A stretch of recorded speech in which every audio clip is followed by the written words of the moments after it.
नमस्कार, news line के इस न्यूज़ बुलेटिन में आप सभी दर्शकों का हार्दिक स्वागत है। मैं हूं मनीष पाठक। खबरों से पहले नजर डालते हैं आज के हेडलाइंस पर।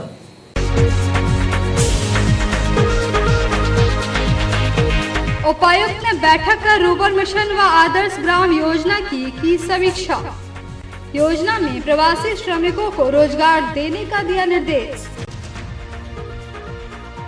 भाजपा ने टावर चौक पर महाराष्ट्र सरकार का जलाया पुतला।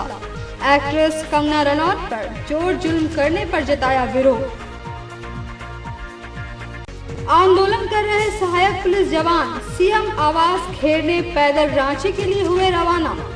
एसपी के समझाने के बाद जोड़ा पहाड़ी से लौटे जवान। और 2 वर्ष में ही तीसरी प्रखंड के बेलवाना से लोकाय नयनपुर गांव तक बनी सड़क हुई गड्ढों में तब्दील। ग्रामीणों ने जिला प्रशासन से दोषी संवेदक और विभागीय अधिकारी पर कार्रवाई की मांग। अब खबरें विस्तार से। उपायुक्त ने रूरबन मिशन एवं आदर्श ग्राम योजना को लेकर समीक्षा बैठक की। बैठक में उपायुक्त ने कई दिशा निर्देश दिए। उपायुक्त के कार्यालय प्रकोष्ठ में रूरबन मिशन एवं आदर्श ग्राम योजना की समीक्षात्मक बैठक उपायुक्त की अध्यक्षता में संपन्न हुई। इस दौरान उपायुक्त ने रूरबन मिशन एवं आदर्श ग्राम योजना के तहत संचालित विभिन्न योजनाओं की समीक्षा करते हुए संबंधित अधिकारियों को आवश्यक व उचित दिशा निर्देश दिए।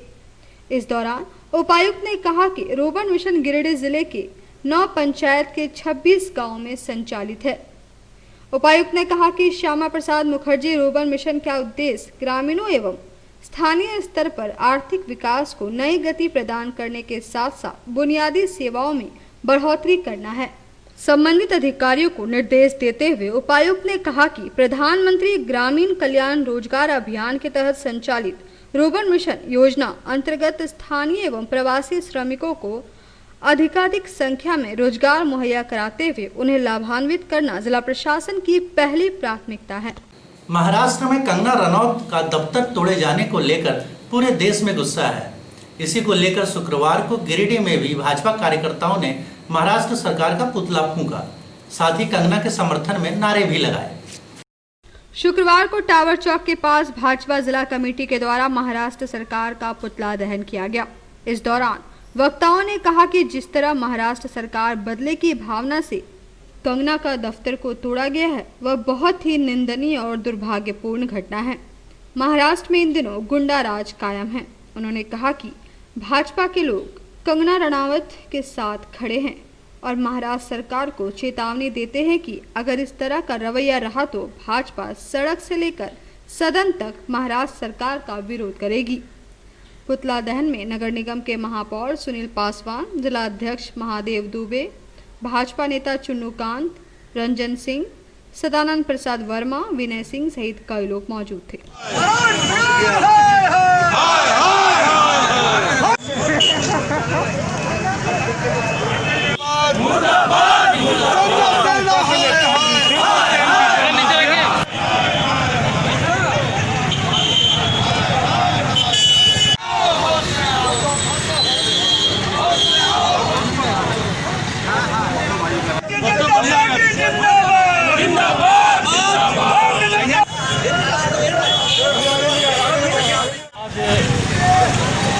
भारतीय जनता पार्टी के जिला अध्यक्ष के नेतृत्व में प्रदेश के निर्देशानुसार हम लोगों ने झंडा मैदान से चलकर जेपी चौक तक महाराष्ट्र सरकार के खिलाफ में आंदोलन के रूप में, एक प्रत्यात्मक रूप में पुतला दहन का कार्यक्रम किए। और इस पुतला दहन के कार्यक्रम के माध्यम से महाराष्ट्र सरकार से हम लोग मांग करना चाहते हैं कि ये जो कंगना रनौत एक महिला अभिनेत्री के साथ जो जिस तरह का बर्ताव कर रही है, उस बर्ताव से बाज आए और इसमें जो है तो उसको महिलाओं का संरक्षण देने की बात करें। आज भारतीय जनता पार्टी के कार्यकर्ताओं ने यहाँ टावर चौक पर महाराष्ट्र सरकार की जो बर्बर नीति है और जो कामकाज के तरीके हैं उसके विरोध में हम लोगों ने उनका पुतला दहन किया है।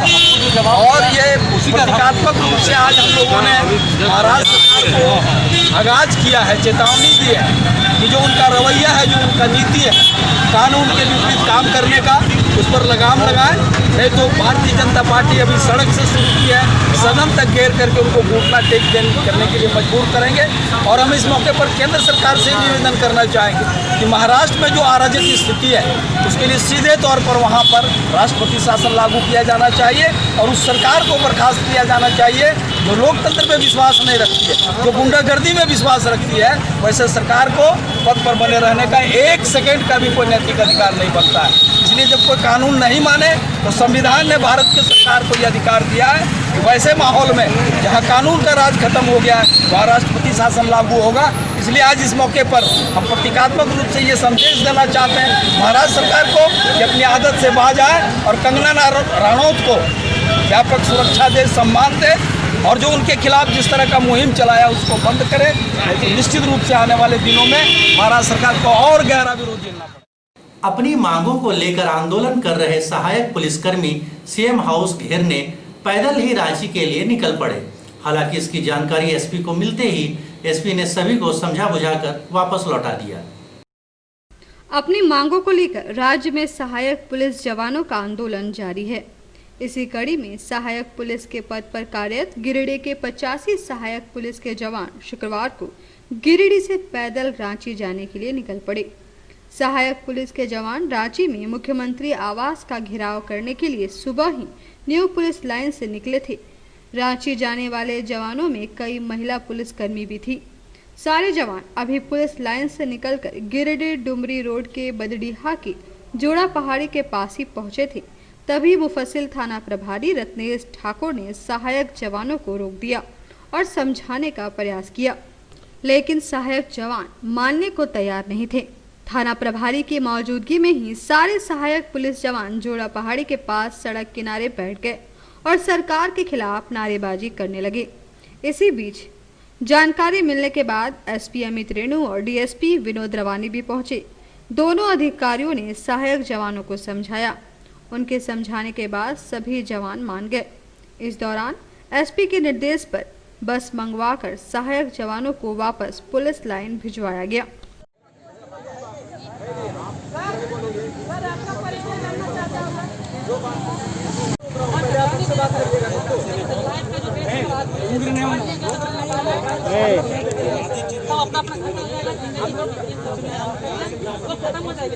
काम कर दीजिए जिस पर आपका प्राथमिकी हो जाए। अगर सरकार नियम भी बनाएगी स्थायीकरण का, जिस पर प्राथमिकी होगा उस पर ट्रेनिंग होगा, तो हमको बताइए। हम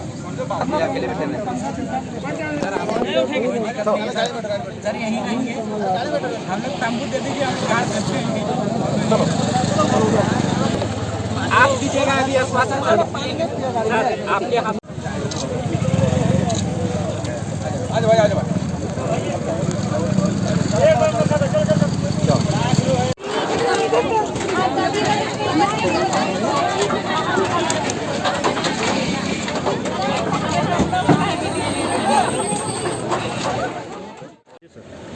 इस मुद्दे में अभी सारे हमारे जो सहायक पुलिसकर्मी हैं, जो हमारे भाई हैं, हमारे सर्विस के ही अपने अंग हैं, इनसे बात हुई है। उनको समझाया गया है कि आपकी जो मांगे हैं उनको हम लोगों ने फॉरवर्ड कर दी है और जो आवश्यक आपकी डिमांड्स हैं, जो भी चीज़ है वो विधिवत जिला लेवल पे आप हमसे बात करें, आप हमसे बताएं, उसको हम सही जगह तक, सही माध्यम तक ज़रूर पहुँचा देंगे। आपकी सेवाओं से हमें कोई इनकार नहीं है। आपने बहुत अच्छी सेवाएँ दी हैं। जहाँ भी आपको ड्यूटी दी गई है आपने अच्छा काम किया है। वहाँ पे बारिंग 1 और 2 इंसिडेंट्स जो भी हुए हैं वो तो होता रहता है पुलिस फोर्स में, लेकिन आप लोगों की सेवाओं से इनकार नहीं है। परंतु ये कोई माध्यम नहीं है कि आप ज़बरदस्ती किसी रोड साइड में या किसी अन्य जगह पे प्रदर्शन करने के लिए बैठ जाएं। पुलिस फोर्स है, डिसिप्लिन फोर्स है, इनमें इन सब चीज़ों को अलाउड नहीं किया गया है और ये सर्विस पे भी अच्छा रिफ्लेक्ट नहीं करता है। तो हमारे ओर से इनसे यही संदेश दिया गया है कि आप आइए, हम आपकी बातें सुनने के लिए बैठे हैं। पूर्व में भी सुना है आपकी बातें, आपसे बातें भी हुई हैं कई बार। इन सब मैटर्स के बारे में आपसे कई बार हम लोगों ने डिस्कशन भी किया है। जो भी आपकी बातें हैं उसको विधिवत आप हमें दीजिए, हम उसको सही माध्यम तक पहुंचा देंगे। और जहां तक प्रोटेस्ट की बात है प्रोटेस्ट इस माध्यम से करना उचित नहीं प्रतीत होता है। आप जो भी है हमें बताइए, we will talk to our seniors, we will let them know the किस तरह का यहाँ पे सिचुएशन है, क्या इनकी डिमांड्स हैं, क्या जेन्युइन है नहीं है। वो पूर्व में भी भेजा जा चुका है, अभी फिर से दोबारा भेजा। अभी इनसे बात हुई है, ये कह रहे हैं कि वार्ता करेंगे और वापस होने को तैयार हुए हैं। इनसे मेरा अनुरोध है कि इन सब चीज़ों को थोड़ा सेंसिटिवली लें। सर्विस रिलेटेड मैटर्स है, थोड़ी दिल को लगती है इन सब बातें, लेकिन ठीक है, थोड़ा सेंसिटिवली लें और इन सब चीज़ों को जिस माध्यम से हल करना चाहिए, जिस प्रॉपर चैनल से, ऑफिशियल चैनल से हल करना चाहिए, उस पर अंचल कार्यालय में भ्रष्टाचार और रजिस्टर 2 के साथ छेड़छाड़ को लेकर अखिल हिंद फॉरवर्ड ब्लॉक ने धरना दिया। धरना पर बैठे लोगों ने जिला प्रशासन से इन दोनों मामलों में जांच की मांग की है।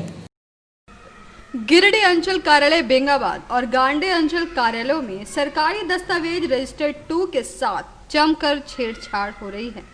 अंचल कर्मी और जमीन माफियाओं के गठजोड़ से गिरिडीह अंचल कार्यालय में रजिस्टर 2 में छेड़छाड़ कर गैर मजरूआ जमीन की जमाबंदी फर्जी रूप से चढ़ाई जा रही है। इन सभी मुद्दों को लेकर अखिल हिंद फॉरवर्ड ब्लॉक ने अंबेडकर चौक पर 1 दिवसीय धरना दिया और जिला प्रशासन से पूरे मामले की जांच की मांग की। धरना का नेतृत्व देवेंद्र पांडे ने किया। धरना कार्यक्रम में रेणु देवी, दुर्गा देवी, राजू तूरी सहित कई लोग मौजूद थे। गांडे के सीओ तुम्हारी दलाली नहीं चलेगी, जिला प्रशासन हाय हाय, इंकलाब जिंदाबाद, अखिल हिंद फॉरवर्ड ब्लॉक जिंदाबाद। आज का आंदोलन सफल रहा, आज का आंदोलन सफल रहा। हो माफिया होशियार। हमारा यहाँ मामला है कि गिरिडीह शहर में रेणु देवी की जमीन को यहाँ पर भू माफिया के द्वारा हड़पी जा रही है। हमारा मामला है कि यहाँ पर मकसूदन महतो की जमीन को सीओ ने कहता है कि आधा आधा बांट के लो।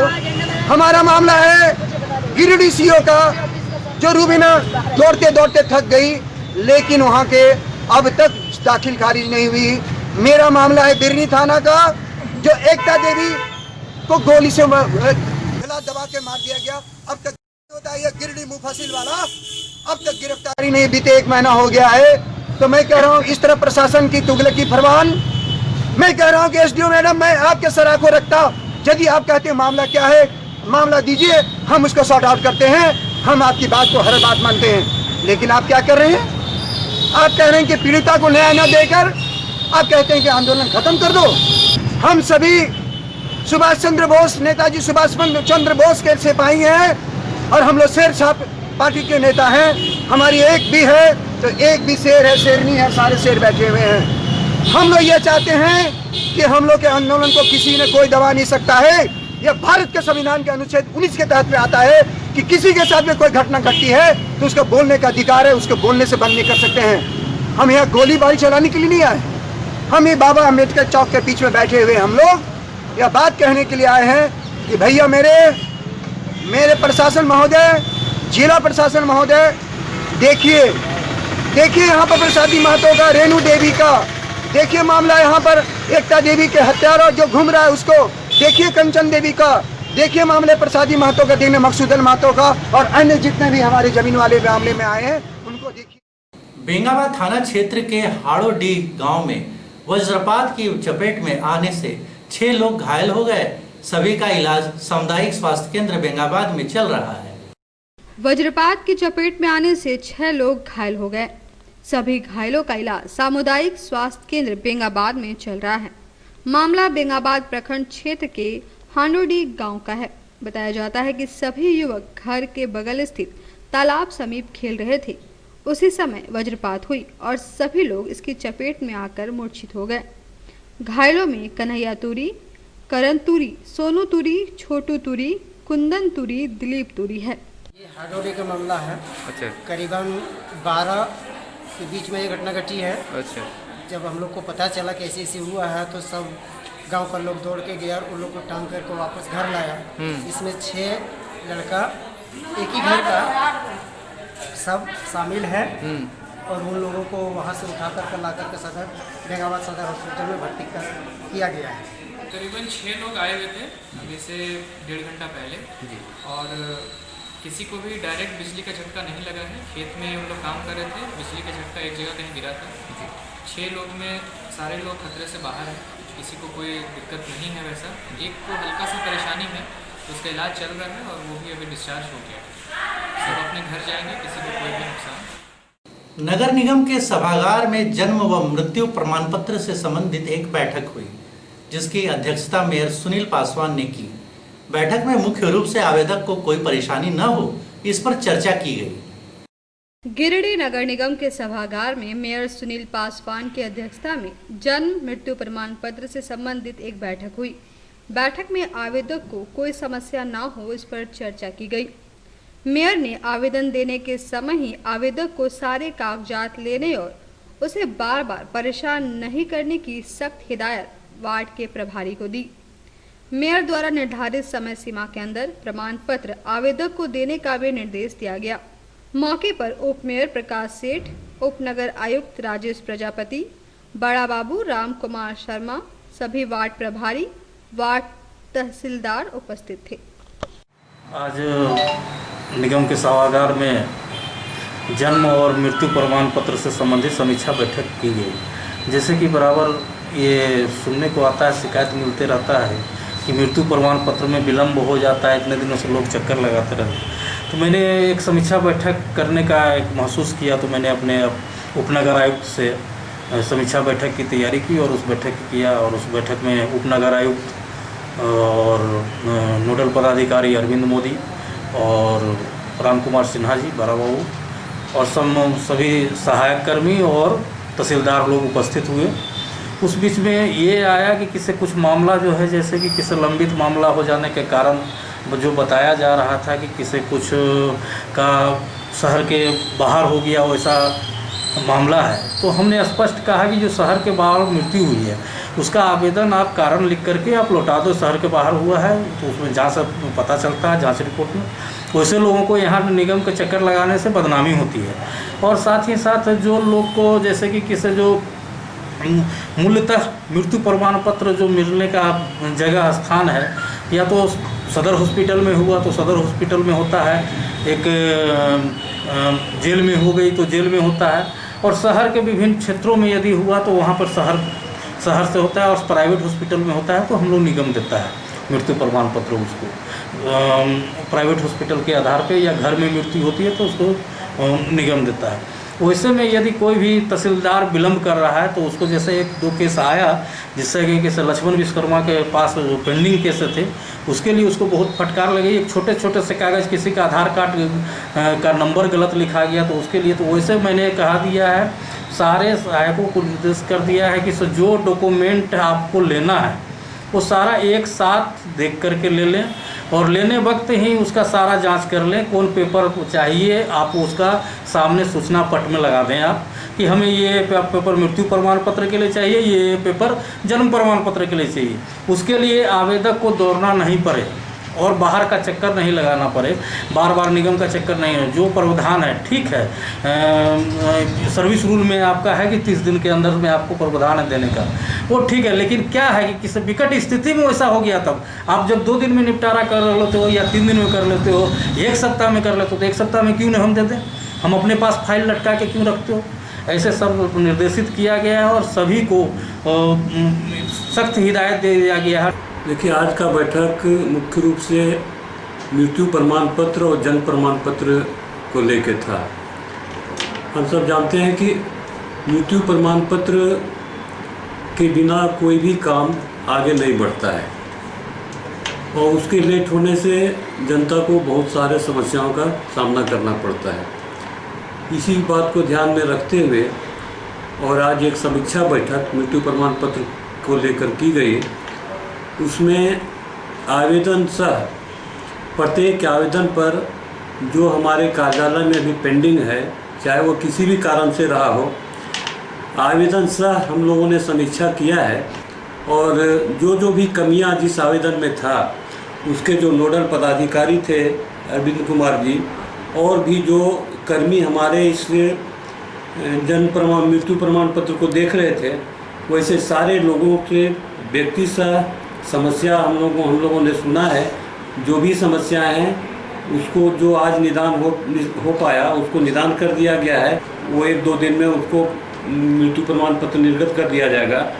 कुछ आवेदन पत्र जिसमें पेपर इनकम्प्लीट है, कागज अपूर्ण है, वैसे आवेदन पर भी हम लोगों ने विचार करते हुए और तुरंत निर्देश दिया है नोडल ऑफिसर को और कर्मी को कि आज फ़ोन करके और जो भी आवेदक हैं उसको बुलाइए और बुलाकर जो भी कमियां उस आवेदन में है उसको शीघ्र पूरा करवाइए।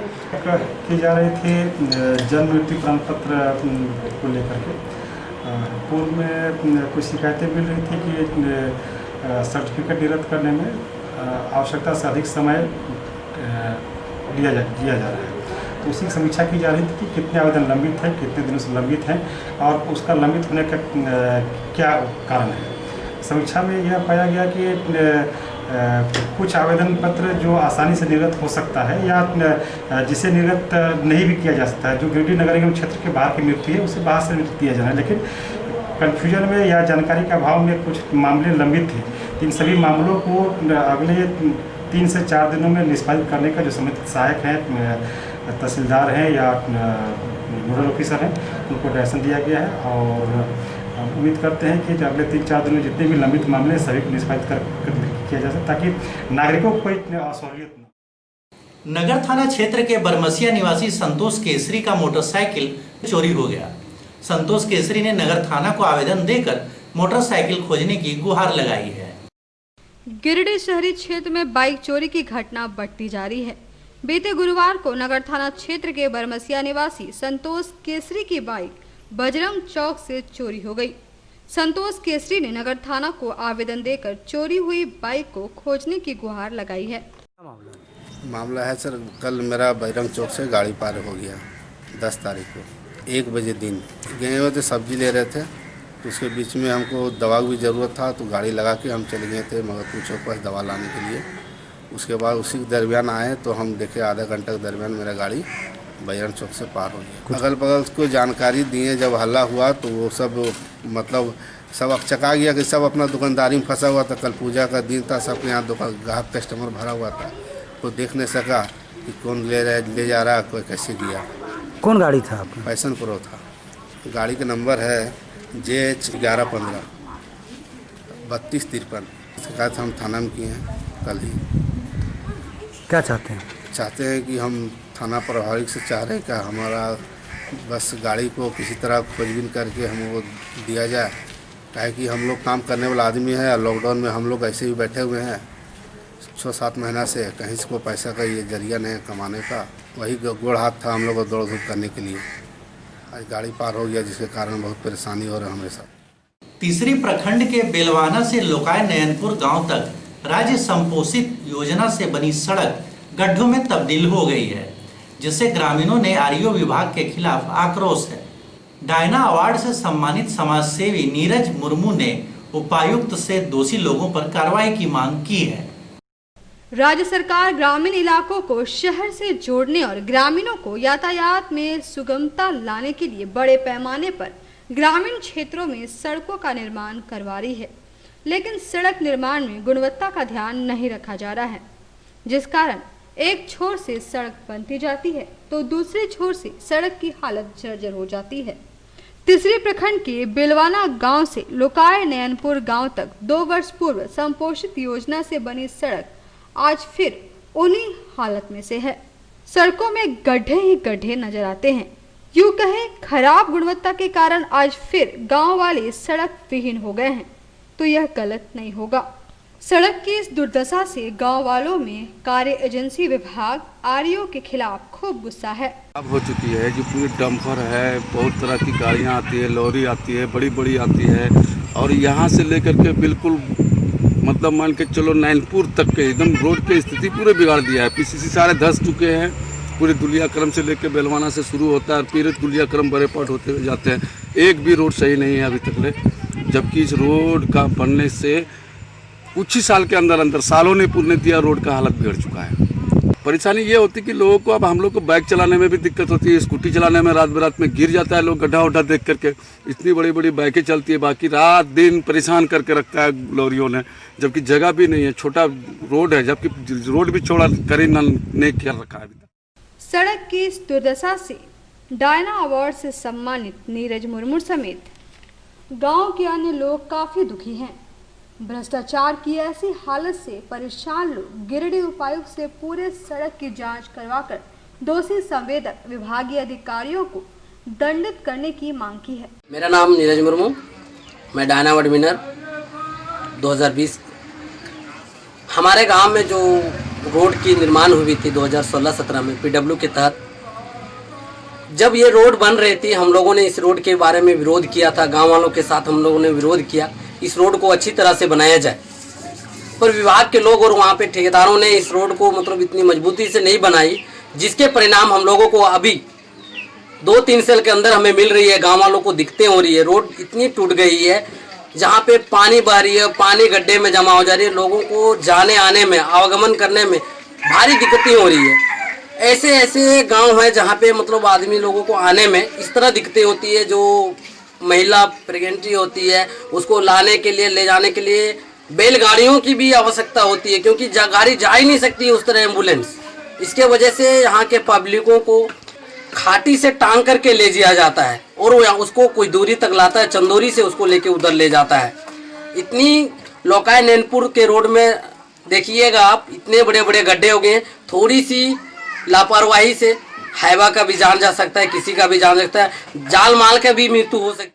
आज के न्यूज़ बुलेटिन में बस इतना ही।